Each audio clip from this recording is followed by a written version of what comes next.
Okay, this might be a bit controversial here, but inspiration is for amateurs. Yes, I said it. Let me back it up. Hi, I'm Roshni Lamino. I am an actress, a voiceover artist, a fantasy novelist. I am also a former game writer and songwriter. I have done a lot of creative endeavors over the years, and I think I've learned a little bit along the way, and I'd love to share that knowledge with you. So I decided to organize all my thoughts on my channel here, and hopefully you find it useful. Hopefully you find it helpful, especially if you are also thinking of jumping into an artistic life, or if you've just kind of wondered what's going on in our heads. Here you go. So, why do I say inspiration is for amateurs? I used to be like a shower songwriter. So yes, let me start off by saying the creative hats I've worn over the years. Photographer, singer-songwriter, actress, scriptwriter, voiceover artist, novelist, game writer, comic book writer. I think I've hit everything. I don't know. I hope I've hit everything. That's pretty much all of it. And when I was starting out in songwriting, I was basically like a shower songwriter. So, like you've heard of shower singers, I was a shower songwriter, meaning my best songs came to me when I was sudsing up my hair. And I mean, I think it makes sense that things just kind of flowed naturally because you hear people talk about getting their great ideas in the shower. It's because you're not thinking too hard about things, right? You're not sitting there at the screen going, oh my gosh, I must have the next brilliant idea. Your mind's relaxed. And so it just kind of like happens naturally. But there is a problem with being a shower songwriter, namely that you really can't bring a piece of paper and pen into the shower or your phone because that's just not a good idea.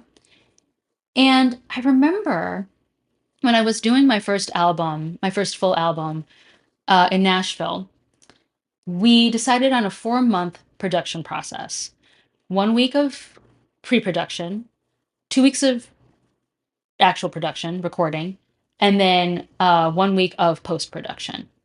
And in that, yes, baby, in that pre production phase, I was meeting with songwriters and either tweaking existing songs I had written or coming up with completely new ones.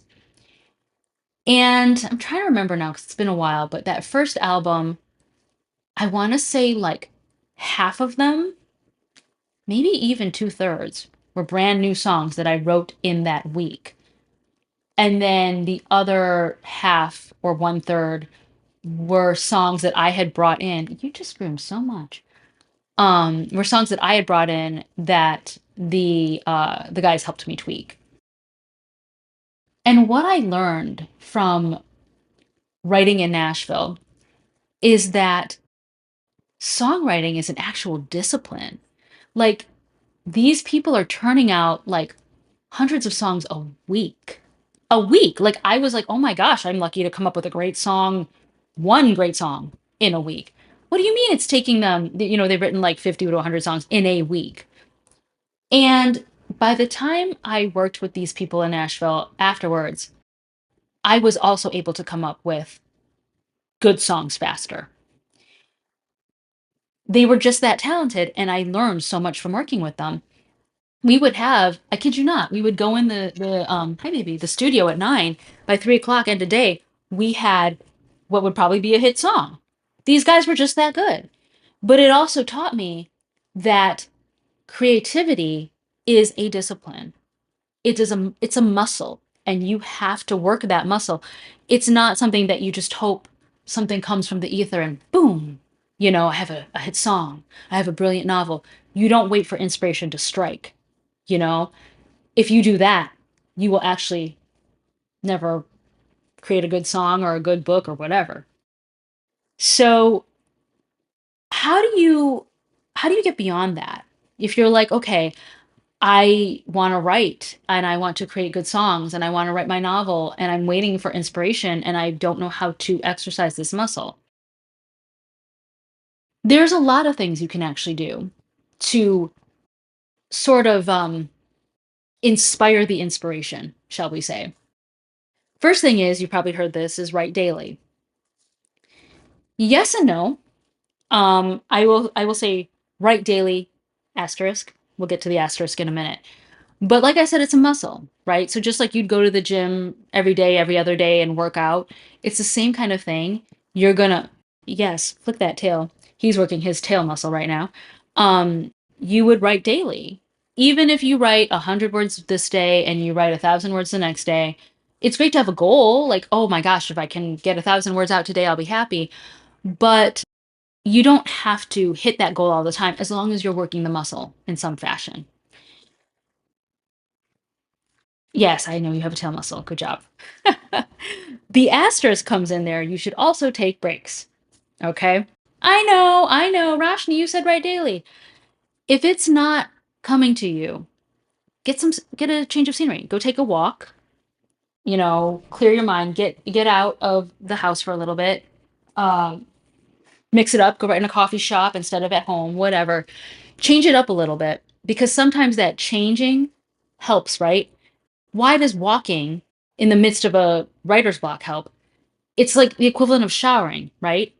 It relaxes your mind. You're not thinking about the issue so much. You're just running around looking at nature.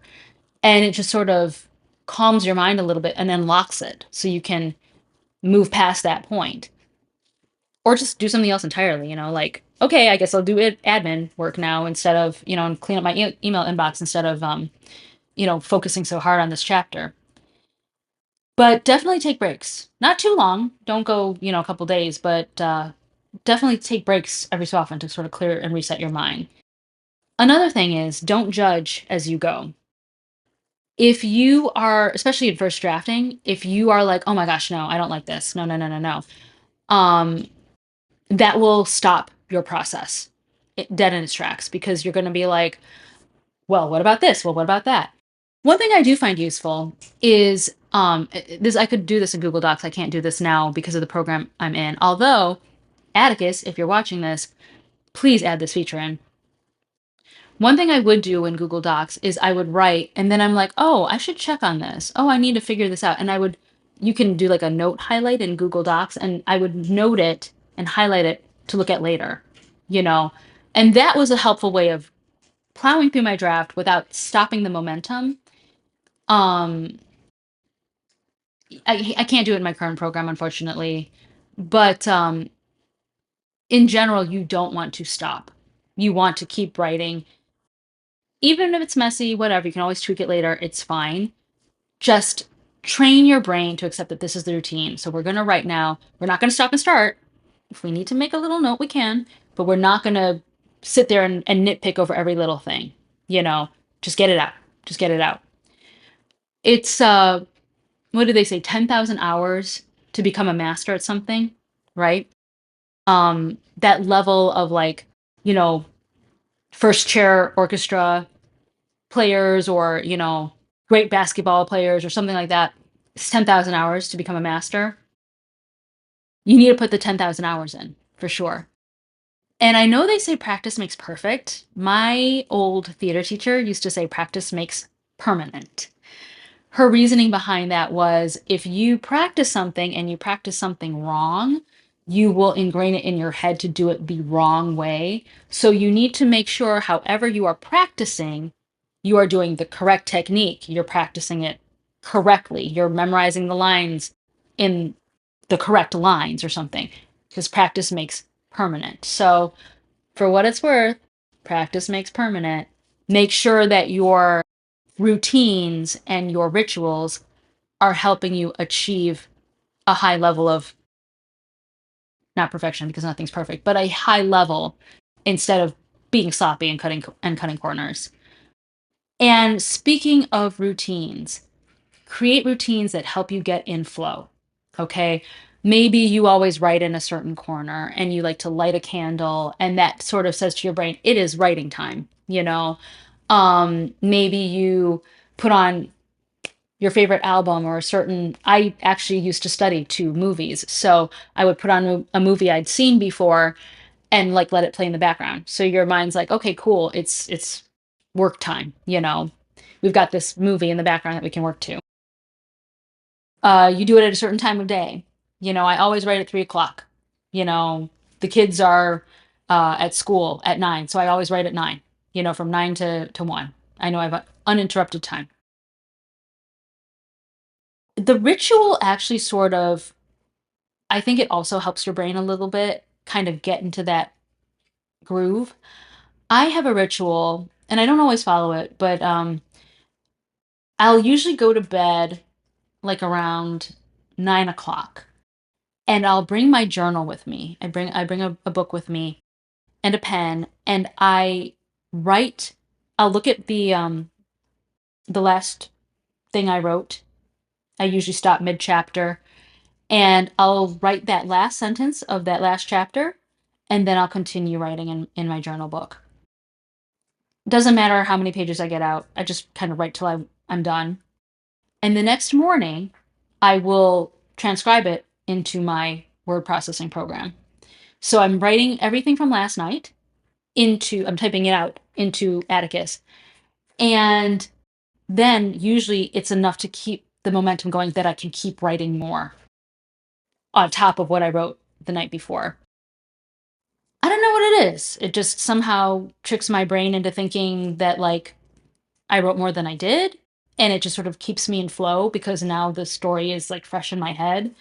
So I found that to be very useful. And that's a ritual that I've been implementing myself.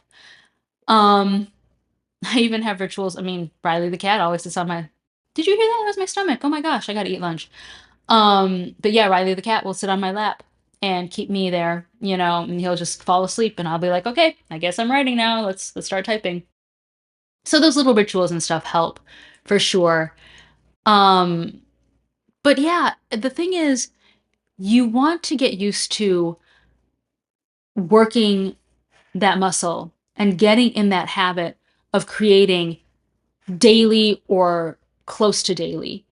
Because the more you use that muscle and the more you, uh, what's the word? Kind of etch that groove like in a record in your brain, the more you're going to get good at it.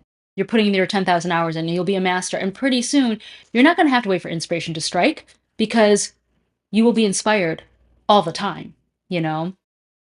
Inspiration is for amateurs. I need to eat. I hope you found this helpful.